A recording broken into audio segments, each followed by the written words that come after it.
Guys what's up. तो आप सभी ने इलेक्शन शेड्यूल की खबरें देख ही ली होंगी। हाल ही में भारत के 5 स्टेट्स के इलेक्शन शेड्यूल अनाउंस हो चुके हैं, जिनमें उत्तर प्रदेश, उत्तराखंड, पंजाब, मणिपुर और गोवा शामिल होते हैं। साथ ही में कल हमने देखा था पंजाब के जो डीजीपी हैं उनका तबादला होता है। नए डीजीपी अपॉइंट किए जाते हैं just before the enforcement of model code of conduct MCC के ठीक लागू होने से पहले। तो एग्ज़ाम पॉइंट ऑफ व्यू से जो रेलिवेंट है वो है मॉडल कोड ऑफ कंडक्ट। आखिर ये होता क्या है? जब जब चुनाव आते हैं लोकसभा का, स्टेट असेंबली का, तो ये टॉपिक जो है वो न्यूज़ में हो जाता है और हमारे एग्ज़ाम पॉइंट ऑफ व्यू से उतना ही रेलिवेंट भी हो जाता है। तो आइए बगैर किसी देरी के सीधे इस टॉपिक पे आते हैं। मॉडल कोड ऑफ कंडक्ट सरल भाषा में समझे तो ये क्या है? जैसे कि कहीं ना कहीं ये एक रूल्स लिखे होते हैं, उसी तरीके से ये एक गाइडलाइंस हैं जो इलेक्शन कमीशन, जो चुनाव आयोग है भारत का, वो इशू करता है। तो मॉडल कोड ऑफ कंडक्ट एक गाइडलाइंस है सिर्फ, इसके अलावा ये कुछ भी नहीं है, जो कि इलेक्शन कमीशन ऑफ इंडिया जो है वो इनको इशू करते हैं। इलेक्शन कमीशन की बात कर लेते हैं तो ये कॉन्स्टिट्यूशनल बॉडी है। जैसा कि आपको पता होगा UPSC, कैग, अटॉर्नी जनरल जैसे ये सारे कॉन्स्टिट्यूशनल बॉडीज़ हैं। उसी तरीके से इलेक्शन कमीशन अंडर आर्टिकल 324 भारतीय संविधान के, इंडियन कॉन्स्टिट्यूशन के तहत एक रेगुलेटेड कॉन्स्टिट्यूशनल बॉडी है और इनका जो काम है वो है पॉलिटिकल पार्टीज़ को कहीं ना कहीं जो इलेक्शन सिंबल्स अलोकेट किए जाते हैं वो भी इलेक्शन कमीशन ही करता है।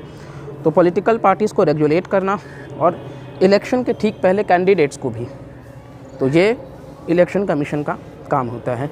इलेक्शन कमीशन जो कि एक संवैधानिक बॉडी है, उनके पास पावर है सुपरवाइज़ करने का और कंडक्ट करने का free and fair elections parliament और स्टेट लेजिस्लेचर्स के लेवल पे। यानी कि आप देख सकते हैं president, vice president, state legislatures, parliament, इन सब के लेवल पे जो इलेक्शंस कंडक्ट कराए जाते हैं वो इलेक्शन कमीशन ऑफ इंडिया का होता है।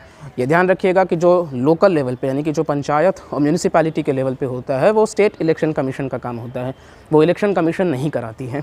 तो इस बात का ध्यान रखते हैं। आगे चलते हैं तो model code of conduct operation में कब आता है, कब ये लागू होता है? तो जिस दिन इलेक्शन का जो शेड्यूल है वो अनाउंस हो जाता है, उस दिन से लेकर के जब तक रिज़ल्ट अनाउंस नहीं होता तब तक मॉडल कोड ऑफ कंडक्ट जारी रहता है, लागू रहता है। यानी कि date of announcement of election schedule until the date of result announcement, तब तक मॉडल कोड ऑफ कंडक्ट लागू रहता है।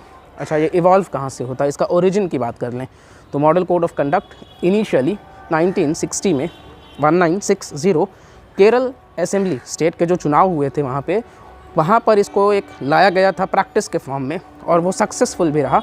और उसके बाद से हम स्टेट केरल के अलावा लोकसभा के इलेक्शंस में भी देख सकते हैं और आज ये कंटिन्यू है इस ट्रेंड को देखते हुए। अब मॉडल कोड ऑफ कंडक्ट की बात कर लेते हैं तो इसमें 8 प्रोविजंस हैं। बहुत ज़्यादा आपको इस पर नहीं घुसना है, लेकिन आप ऊपर से ओवरव्यू ले सकते हैं। पहला पॉइंट है जनरल कंडक्ट, कि किस तरीके से बिहेवियर होना चाहिए, एटिकेट होना चाहिए पॉलिटिकल पार्टी के मेंबर्स का। और कहीं ना कहीं दूसरी पॉइंट मीटिंग्स को किस तरीके से ऑर्गेनाइज़ करना है, पीसफुली हो सके। तीसरा है प्रोसेशंस, यानी कि अगर 2 पॉलिटिकल पार्टीज़ रैली कर रही हैं एक ही जगह पे तो क्लैश ना हो। सिक्योरिटी के पॉइंट ऑफ व्यू से भी पुलिस प्रशासन हर तरीके से तैयार हो। चौथा है पोलिंग डे, कि चुनाव वाले दिन शांतिपूर्ण तरीके से, पीसफुल तरीके से इलेक्शंस कंडक्ट हो सके। Because yes, India is the largest democracy, universal adult franchise का हम पूरी तरीके से उसका समर्थन करते हैं।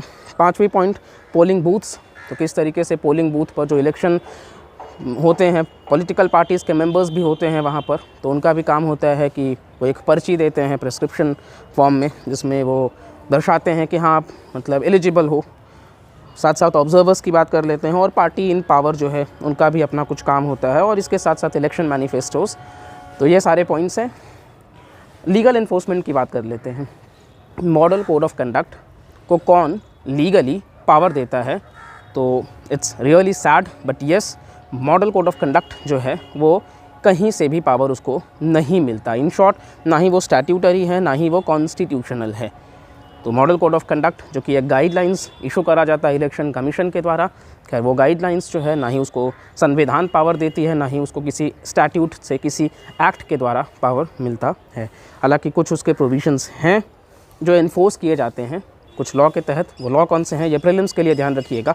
तो पहला है इंडियन पीनल कोड 1860 आईपीसी का जो 1860, दूसरा code of criminal procedure 1973 CrPC 1973 और तीसरा है representation of the people's act 1951। तो ये 3 पॉइंट्स बिल्कुल आप ध्यान रखिएगा कि इनसे कुछ प्रोविजंस जो है वो मॉडल कोड ऑफ कंडक्ट से जुड़े हुए होते हैं। अच्छा, मेंस के लिए एक फॉर्डर पॉइंट के लिए आपको काम आ सकता है कि 2013 में जो स्टैंडिंग कमिटी है personnel public grievances law and justice, उन्होंने रिकमेंड करा था मॉडल कोड ऑफ कंडक्ट को कि आप इसको लीगली बाइंडिंग बना दो। खैर आज हम 2022 में हैं और आज भी मॉडल कोड ऑफ कंडक्ट जो है वो लीगली बाइंडिंग नहीं है, और इसी वजह से हम देख सकते हैं कि कई दफ़ा वायलेशंस होते हैं, क्योंकि कम्युनलिज़म को प्रमोट किया जाता है, कास्ट कॉन्फ्लिक्ट्स देखने को मिलते हैं जो कि बिल्कुल नहीं है। ये जो गाइडलाइंस है उनमें यही सारी बातें लिखी गई हैं कि ये नहीं होना चाहिए, और वो होता है, हम कई दफ़ा देखे हैं, बट उस तरीके से रिज़ल्ट निकल के नहीं आता।